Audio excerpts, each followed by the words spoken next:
Hello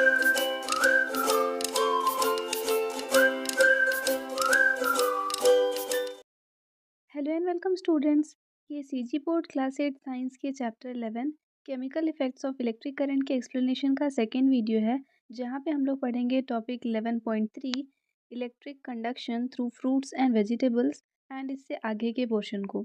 इससे पहले वाला जो पोर्शन था वो हम लोग पार्ट 1 में कवर कर लिए थे। आई होप आप वो वीडियो देखे हो। अगर नहीं देखे हैं तो उसका लिंक डिस्क्रिप्शन में है, आप पहले वो देख लो, उसके बाद पार्ट 2 जो है यहाँ से कंटिन्यू करना।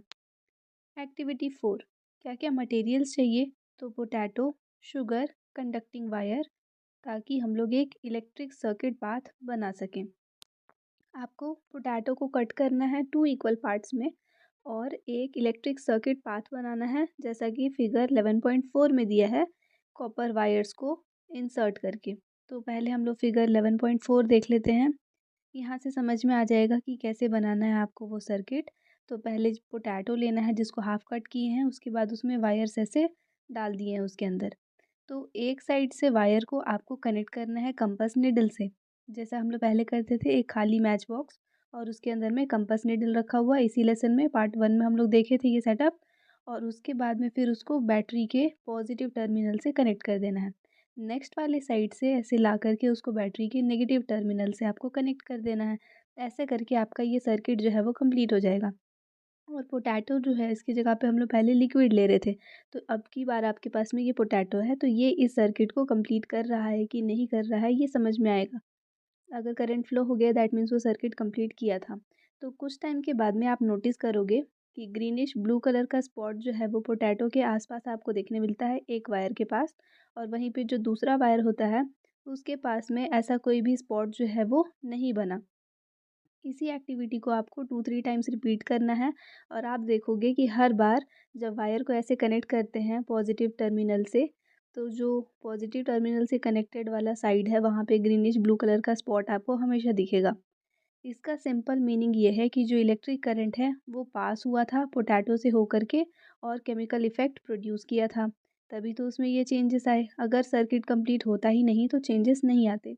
दैट मीन्स पोटैटो यानी कि वेजिटेबल्स भी जो इलेक्ट्रिसिटी है उसको कंडक्ट करते हैं। नेक्स्ट टॉपिक है इलेक्ट्रोप्लेटिंग। ये आपका 11.4 हो गया। तो we have to consider few examples to understand electroplating. Electroplating को समझने के लिए कुछ एग्जांपल्स आपको देखने पड़ेंगे। तो जैसे कि आप न्यू बाइसाइकिल लेकर के आते हो, तो उसका शाइनी शाइनी हैंडल रहता है ना, उसके रिम्स जो होते हैं व्हील्स के वो एकदम शाइन कर रहे होते हैं, मतलब जो चक्का होता है ना उसका, तो उसमें ऐसे ऐसे करके ये लगा हुआ होता है और उसके जो ऊपर में तो ऐसे टायर लगा होगा, ट्यूब लगा होगा, अंदर वाला एरिया जो है वो सिल्वर का ही रहता है। तो वो कैसे शाइन करता होता है, उसी को ये रिम्स बोलते हैं। वैसे ही साइकिल के हैंडल जो भी आपका सिल्वरी वाला जो सरफेस रहता है ना वो सब शाइन करता रहता है। However if these are accidentally scratched, the shiny coating comes off, revealing a not so shiny surface beneath.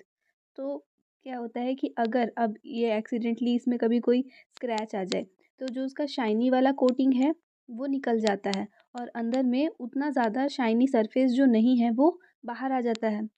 और साथ ही में आपने देखा होगा कि जो विमेंस होती हैं वो ऑर्नामेंट्स पहनती हैं, मतलब जेवर पहनती हैं, गहने पहनती हैं।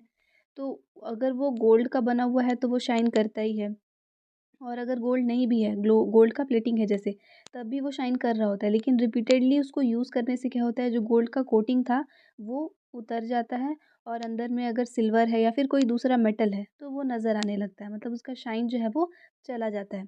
तो इसी सिचुएशंस को आपको समझने के लिए अभी फ़िलहाल इलेक्ट्रोप्लेटिंग को थोड़ा डिटेल में जाना है। तो इसके लिए आपको फ़िलहाल अभी तक ये समझ में आया कि एक मेटल को दूसरे मेटल के ऊपर कोट किया जा सकता है, लेकिन कैसे करते हैं, तो उसके लिए आपको एक्टिविटी 5 दिया हुआ है। मटेरियल्स क्या-क्या रिक्वायर्ड है यहाँ पे, तो बीकर चाहिए, distilled water, copper sulphate, dilute sulphuric acid, battery और 2 कॉपर के प्लेट्स। बीकर आपको पता ही है क्या होता है, डिस्टिल्ड वाटर भी पता है। कॉपर सल्फेट जो है वो एक टाइप का सॉल्ट है। सल्फ्यूरिक एसिड जो है डाइल्यूटेड फॉर्म में, ये एक एसिड है।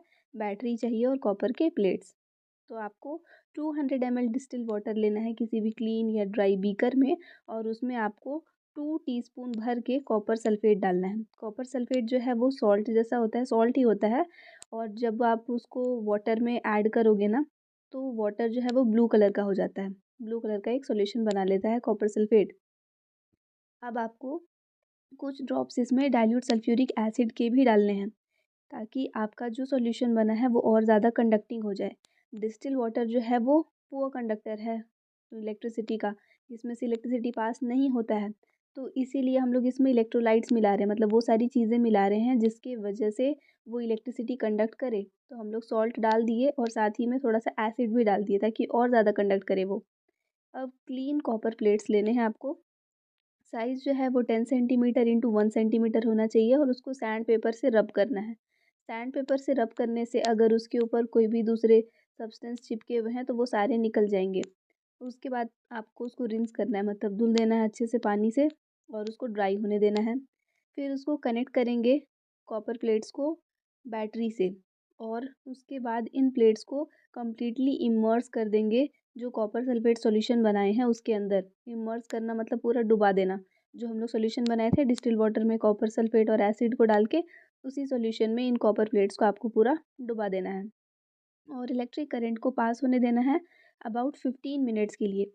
जब आप इन इलेक्ट्रोड्स को बाहर निकालोगे और उसके बाद में आप उनको केयरफुली देखोगे तो कुछ चेंजेस आपको देखने के लिए मिलेंगे। तो क्या चेंजेस दिखे? क्या आपको कोई कोटिंग दिखा उसके ऊपर? क्या उस कोटिंग का कोई कलर था? और साथ ही में आपको नोट करना है कि बैटरी का कौन सा टर्मिनल था जिससे इलेक्ट्रोड को कनेक्ट किए थे। तो यहाँ पे ये सेटअप था ओवरऑल, कि हम लोग ऐसे सॉल्यूशन जो बनाए थे वो ले लिए। ब्लू कलर का सॉल्यूशन है, कॉपर सल्फेट और थोड़ा सा सल्फ्यूरिक एसिड और वाटर जो मिलाए थे उसका। इसमें दो कॉपर प्लेट को ऐसे डिप किए हैं और उनको एक वायर से कनेक्ट करके ऐसे बैटरी से कनेक्ट किए हैं, पॉजिटिव और नेगेटिव टर्मिनल। अब यहाँ पे आप देखो कि after doing the electroplating activity, interchanging the interchanging the electrodes and repeat the activity interchange the electrodes and repeat the activity, what do you observe this time? तो क्या करना है, इलेक्ट्रोप्लेटिंग एक्टिविटी जो अभी की है उसको करने के बाद में आपको इलेक्ट्रोड्स को चेंज कर देना है। जैसे इस साइड में जो लगाए थे इलेक्ट्रोड उसको इधर लगा देना है, इधर वाले को इधर लगा देना है। तो ऐसे एक्सचेंज करना है और फिर ऑब्जर्व करना है कि इस बार आप क्या देखें। तो चलो सारे ही कंक्लूजन्स को हम लोग एक साथ देखते हैं। तो जब इलेक्ट्रिक करंट पास हुआ कॉपर सल्फेट सॉल्यूशन से, तो जो कॉपर सल्फेट सॉल्यूशन है वो ब्रेक हुआ कॉपर और सल्फेट में, मतलब Cu2+ आयन अलग हुआ, SO4 2- आयन अलग हुआ। उसके बाद में जो फ्री कॉपर था वो क्या होता है, जो नेगेटिव टर्मिनल था बैटरी का उस साइड में जो इलेक्ट्रोड लगा हुआ था उस पे जाकर के डिपॉजिट हो गया। नेगेटिव टर्मिनल साइड में जो इलेक्ट्रोड लगा होता है उसको हम लोग बोलते हैं एनोड। यहाँ पे देखो,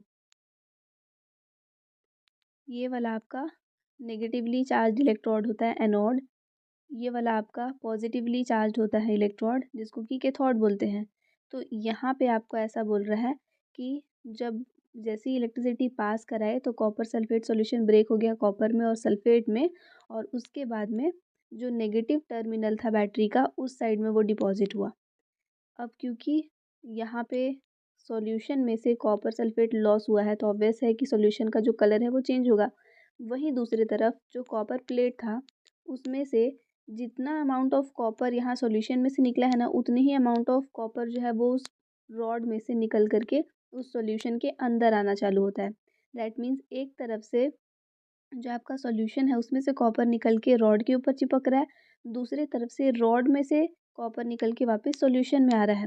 दैट मीन्स यहाँ पे जो कॉपर का अमाउंट है वो मेंटेन्ड है, और यहाँ पे एक तरफ डिपॉजिट होता रहता है और एक तरफ से निकलता रहता है। तो ये प्रोसेस जो है वो कंटिन्यू होते जाएगा, एक सर्कुलर पाथ बना लिया। तो ये जो प्रोसेस है इलेक्ट्रोप्लेटिंग का, यहाँ पे कॉपर एक इलेक्ट्रोड से दूसरे इलेक्ट्रोड में ट्रांसफ़र हो रहा है।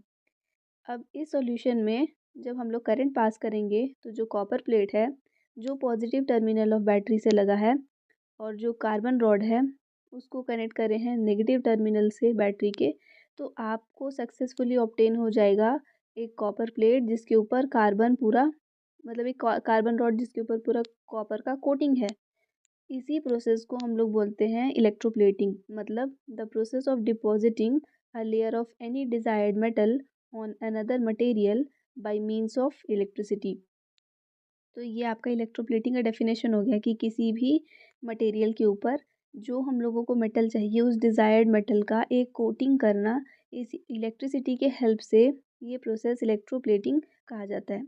नेक्स्ट आते हैं अब यूजेस क्या क्या हैं इस इलेक्ट्रोप्लेटिंग के। तो जैसे क्रोमियम, उसका बहुत ही शाइनी अपीयरेंस होता है, बहुत चमकीला होता है। क्रोमियम एक तरह का मेटल है।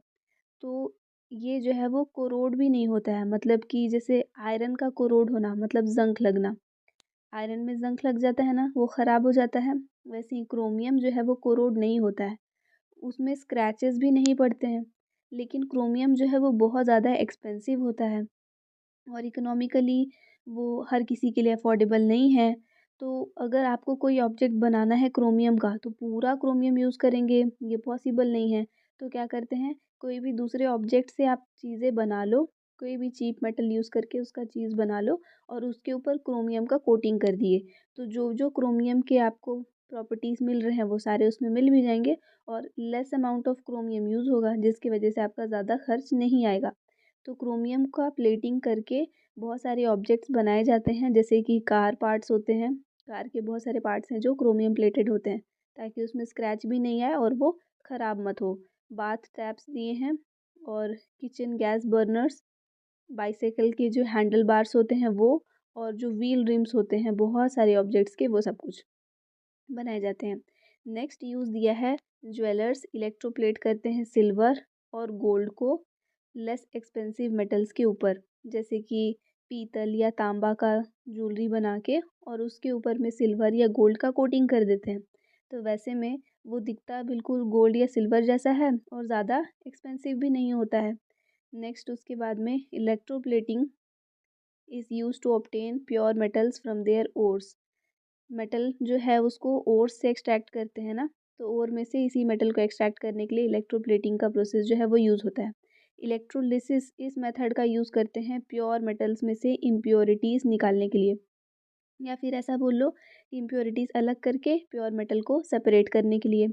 Tin cans used for storing food are made by electroplating tin onto iron. Tin is less reactive than iron, thus food does not come into contact with iron and is protected from getting spoiled. तो tin cans बनाए जाते हैं, तो actual में can जो है वो iron का बना हुआ होता है, लेकिन उसके ऊपर टिन का कोटिंग करते हैं क्योंकि टिन एक लेस रिएक्टिव मेटल है, तो वो खाने के साथ में रिएक्ट नहीं करता है और आपका जो खाना है वो स्पॉइल नहीं होगा। Iron is used in bridges and automobiles to provide strength. However, iron tends to corrode and rust, so a coating of zinc is deposited on iron to protect it from corrosion and formation of rust. तो देखो iron जो है उसको bridge बनाने में और automobiles बनाने में, मतलब गाड़ियाँ बनाने में यूज़ करते हैं, क्योंकि वो काफ़ी ज़्यादा स्ट्रेंथ देता है उन चीज़ों को। तो आयरन जो है वो बहुत जल्दी ही कोरोड हो जाता है, मतलब उसमें रस्ट लग जाता है, ज़ंग लग जाता है।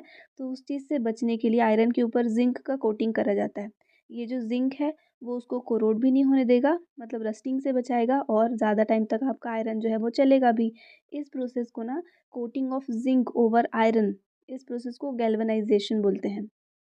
नेक्स्ट ये जो सारे एक्सरसाइज, मतलब ये सारे जो क्वेश्चंस हैं, इसको हम लोग जब एक्सरसाइज सॉल्यूशन वाला वीडियो देखेंगे ना, उसी में डील कर लेंगे। आपका नेक्स्ट टॉपिक है इलेक्ट्रिक सेल। तो हम लोग सेल या बैटरी का यूज़ करते हैं हमारे डेली लाइफ में, ताकि इलेक्ट्रिक करंट ऑब्टेन कर सकें उनसे। तो कुछ सेल जो हैं वो दिए हुए हैं जो आपको स्टडी करना है, उसमें से फर्स्ट है वोल्टिक सेल। वोल्टिक सेल का ये जो डायग्राम यहाँ पे दिया हुआ है ये इंपॉर्टेंट है, ये आपके एग्जाम्स में पूछा जाता है कि ये डायग्राम आप बनाओ। तो फर्स्ट टाइम 1796 में एक साइंटिस्ट थे जिनका नाम था एलेक्जेंड्रो वोल्टास, इटली के थे वो। उन्होंने सक्सेसफुली ट्राई किया कि वो करंट के कंटिन्यूस फ्लो को बना पाएँ। उसके लिए उन्होंने 2 प्लेट्स बनाए और दोनों को ही डिफरेंट डिफरेंट मेटल से बनाया था, और उसके बाद में उनको एक एसिडिक सॉल्यूशन के अंदर डाल दिए। ये जो एसिडिक सॉल्यूशन है वो एक ग्लास जार के अंदर था, जैसे बीकर होता है ना वैसे ये ग्लास का जार, और उसके अंदर में एक एसिडिक सॉल्यूशन भर दिए। उसमें 2 अलग-अलग मेटल से बने हुए रॉड्स डाले, जैसे एक आपका कॉपर का बना हुआ है, एक आपका ज़िंक का बना हुआ है, और उसके बाद में इलेक्ट्रिक करंट को वहाँ से फ्लो होने दिए। तो इसके बाद क्या हुआ, इस सोर्स को, मतलब कि इस तरह से जो इलेक्ट्रिक करंट प्रोड्यूस किया जाता है ना, ये आपका जो सोर्स है वो वोल्टिक सेल है। और इसका नाम इसके डिस्कवरर के नेम से रखा गया है। जैसे अलेक्जेंड्रो वोल्टास नाम था तो वोल्टास से वो वोल्टिक सेल हो गया। इस सेल में जो सॉल्यूशन यूज़ होता है उसको इलेक्ट्रोलाइट बोलते हैं। जो मेटल प्लेट्स यूज़ हो रहे हैं उनको इलेक्ट्रोड्स बोला जाता है। एनोड और कैथोड कौन सा है वोल्टिक सेल में, क्या आप वो बता सकते हो, मतलब वो कौन से मेटल से बना था? तो बिल्कुल हम लोग यहाँ डायग्राम से बता सकते हैं कि एनोड जो है वो कॉपर मेटल का बना है और जो कैथोड है वो जिंक का बना हुआ है। नेक्स्ट आते हैं वोल्टिक सेल के बाद है ड्राई सेल। तो ड्राई सेल में इसका यूज़ जो है टॉर्च में, ट्रांजिस्टर में, रेडियो में और बहुत सारे टॉयज़ में किया जाता है। ड्राई सेल वही वाला नॉर्मल जो बैटरी आप डेली यूज़ करते हो उसको बैटरी बोलते हैं, एक्चुअल में वो सेल होता है। सेल और बैटरी में डिफरेंस है, वो अभी इसी लेसन में क्लियर हो जाएगा आपको इसी वीडियो में। तो क्या आपको पता है कि सेल कैसे बनता है? उसके लिए क्या करना पड़ेगा? सबसे पहले टेक अ यूज्ड और useless cell and remove its outer cardboard और tin cover and try to look inside. क्या करना है आपको कि एक पुराना सेल लेना है, चाहे वो यूज़फुल हो या यूज़लेस हो, जो आपका मन, और उसके ऊपर जो कोटिंग रहता है वो कार्डबोर्ड का रहता है किसी किसी में, और बहुत सारे में तो टिन का कोटिंग होता है, हार्ड रहता है ना मोस्टली, मैं तो टिन वाला ही देखी हूँ। तो उस कोटिंग को आपको निकालना है। निकालने के बाद आपको पता चलेगा कि एक हॉलो मतलब खाली सिलेंड्रिकल प्लेट है जो कि जिंक का बना हुआ है, जो कि नेगेटिव इलेक्ट्रोड जैसा वर्क करता है, क्योंकि हम लोग देखे हैं कि दोनों इलेक्ट्रोड्स चाहिए, नेगेटिव और पॉजिटिव, तो नेगेटिव इलेक्ट्रोड जैसा यहाँ पे जिंक वाला वर्क कर रहा है। उसके बाद इसको फिल किया जाता है अमोनियम सल्फेट के मिक्सचर से, जिंक क्लोराइड और प्लास्टर ऑफ पेरिस, इन तीनों चीज़ का पेस्ट बना के। ये देखो ना यहाँ पे एक डायग्राम दिया हुआ है आपको, तो इसमें क्या किया है कि जब ऊपर वाला कोटिंग आप निकालोगे तो आपको दिखेगा कि इसके जस्ट अंदर ये वाला जो एरिया है इसमें plaster of Paris, ammonium chloride ये एक सॉल्ट है और जिंक क्लोराइड ये भी एक सॉल्ट है, इन तीनों चीज़ों को मिला के पेस्ट जैसा इसके अंदर भरा है। सेंटर में मसलिन क्लॉथ का बैग है जो कि मैंगनीज डाइऑक्साइड और अमोनियम क्लोराइड और जिंक क्लोराइड और कार्बन पाउडर, इन सब चीज़ों को मिला के बना है। तो अंदर में यहाँ पे ये वाला लेयर फिर एक मसलिन क्लॉथ बोल रहा है, एक तरह का कपड़ा होता है पतला सा, उसके अंदर फिर से एक नया पेस्ट भरा हुआ है। जो क्या क्या है उसमें, तो मैंगनीज डाइऑक्साइड है, अमोनियम क्लोराइड है, जिंक क्लोराइड है, ये तीनों सॉल्ट ही हैं, और फिर कार्बन पाउडर, और साथ ही में एक कार्बन रॉड है जो सेंटर में डला हुआ है, ये वाला रॉड, ये आपका कार्बन का बना हुआ रॉड है। जो अपर पार्ट होता है इस कार्बन रॉड का, जो बाहर निकला होता है, उसके ऊपर एक कैप लगा देते हैं, और ये कैप जो है वो ब्रास का बना हुआ है, ब्रास एक एलॉय है ना। इसके बाद में जो कार्बन रॉड्स होते हैं वो पॉजिटिव टर्मिनल के जैसे वर्क करेगा ये कार्बन रॉड। और इसके अलावा हम लोग क्या देखे थे, ये जिंक वाला जो लेयर था ये वाला, वो आपका नेगेटिव वाले जैसे वर्क कर रहा था। इसका जो माउथ होता है ना सिलेंडर का, उसको सील कर देते हैं या तो वैक्स का यूज़ करके या फिर पिच का यूज़ करके, और एक छोटा सा होल उसमें छोड़ देते हैं ताकि अगर कोई भी गैस उसके अंदर बन रहा है तो वो बाहर निकल सके। अब इलेक्ट्रिक करंट ज़्यादा से ज़्यादा बने उसके लिए बहुत सारे सेल्स को एक साथ जोड़ा जाता है सीरीज़ में। जैसे एक लगाए हैं, इसका जो पॉजिटिव टर्मिनल होगा उसको दूसरे वाले के नेगेटिव टर्मिनल से जोड़ देंगे, फिर इसका जो नेगेटिव टर्मिनल होगा उसको फिर अगले वाले के पॉजिटिव टर्मिनल से जोड़ देंगे, ऐसे करते करते सीरीज़ में, मतलब सीधे लाइन में उनको अरेंज किया जाता है। यही सीरीज़ में जब सेल्स को अरेंज कर दें तो जो नया स्ट्रक्चर बन रहा है वो बैटरी होता है। तो battery is a combination of cell arranged in series. When the chemical inside the cell is completely exhausted, the passage of electric current stops. आपका ये जो सेल होता है वो कुछ टाइम के बाद में चलना बंद हो जाता है ना, क्योंकि उसके अंदर में ये सारे जितने भी केमिकल्स हम लोग भरे थे वो सारे के सारे अब ख़त्म हो गए, मतलब उनमें रिएक्शन जो है वो हो चुका है कम्प्लीटली। तब उस केस में आपका ये सेल जो है वो वर्क करना बंद कर देता है और इसको डेड सेल बोलते हैं। यहाँ पे बोला है कि एक लॉन्गिट्यूडनल सेक्शन काटें एक ड्राई सेल का और उसको ड्रॉ करें। तो यही आपका दिया हुआ है, ये लॉन्गिट्यूडनल सेक्शन का ही है डायग्राम, इसी को ही आप बना लोगे। नेक्स्ट है बटन सेल्स। बटन सेल्स आप देखे होंगे, छोटे छोटे से रहते हैं, जो कि आप पहले वाला जो पहले मोस्टली टॉयस में वही लगता था। तो बटन सेल्स जो बटन शेप का ही होता है, बिल्कुल बटन जैसा ही दिखता है, छोटा छोटा ड्राई सेल ही होता है, जिसमें जिंक या फिर एल्यूमिनियम का पॉजिटिव पोल बना हुआ होता है जिसको एनोड बोलते हैं, और सिल्वर या फिर मर्क्यूरी का नेगेटिव वाला पोल बना हुआ होता है जिसको कैथोड बोलते हैं। और इसके अंदर जो इलेक्ट्रोलाइट है वो सोडियम या पोटेशियम ऑक्साइड होता है। क्योंकि बटन सेल्स जो हैं वो बहुत स्मॉल साइज़ के होते हैं, बहुत चीप भी होता है और बहुत टाइम तक चलता है, और बहुत पावरफुल भी होता है, इसलिए इसको बहुत सारे इलेक्ट्रॉनिक इंस्ट्रूमेंट्स बनाने में यूज़ किया जाता है, जैसे कि कैलकुलेटर में, वॉच में, हैंडल एड्स, हियरिंग एड्स में एक्सेट्रा। कैलकुलेटर्स के अंदर ये बैटरीज डलती है ना पहले, मतलब सेल ऐसा वाला। नेक्स्ट है सोलर सेल। सोलर सेल जो है वो सोलर एनर्जी को इलेक्ट्रिकल एनर्जी में कन्वर्ट करता है। और एक ऑर्डिनरी सोलर सेल जो है उसमें 2 लेयर्स होते हैं सिलिकॉन के। जो नीचे वाला लेयर है वो बहुत थोड़े से क्वांटिटी में उसमें आर्सेनिक भी मिक्स किया हुआ होता है और वो उसका पॉजिटिव लेयर बनाता है।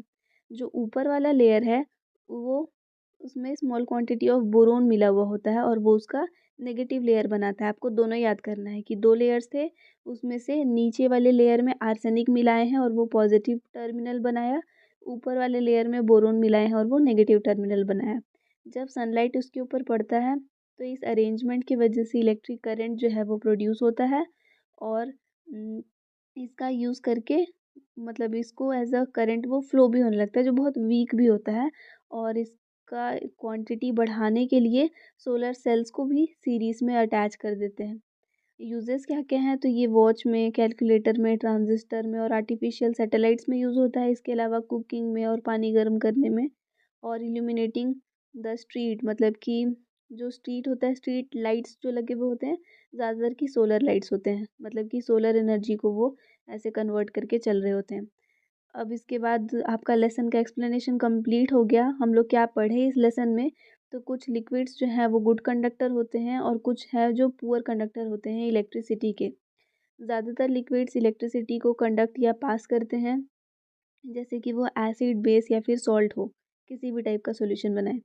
इलेक्ट्रिसिटी जो है वो डिस्टिल वाटर से पास नहीं होता है। Passage of an electric current through a conducting liquid called causes chemical reaction. The resulting effect is called chemical effect of current. तो इलेक्ट्रिक करंट का किसी भी लिक्विड से होके पास होना एक केमिकल रिएक्शन क्रिएट करता है और इसी इफेक्ट को chemical effect of electric current बोलते हैं। जो प्रोसेस है होता है डिज़ायर्ड मेटल्स को दूसरे मेटल के ऊपर डिपॉजिट करने का, इसको इलेक्ट्रोप्लेटिंग बोलते हैं। सो यहाँ तक कंप्लीट हुआ स्टूडेंट्स आपका ये वीडियो। नेक्स्ट वीडियो में हम लोग क्वेश्चन आंसर्स देखेंगे। आई होप यहाँ तक आपको ये वीडियो समझ में आया। ये एक्सरसाइज सॉल्यूशन वाला वीडियो फिलहाल आपको स्क्रीन पे डिस्प्ले हो रहा होगा, आप यहाँ पे क्लिक करके देख सकते हो। इसके अलावा इसका लिंक आपको डिस्क्रिप्शन में भी मिल जाएगा। और आपको इसके दूसरे लेसन्स पढ़ने हैं क्लास 8 के, तो प्लेलिस्ट वाला लिंक भी आपको डिस्प्ले हो रहा है, आप यहाँ पे भी क्लिक करके देख सकते हो। Thanks for watching and please to subscribe if you are new to our channel. And if you want to stay connected with us, then join the Telegram link given in description.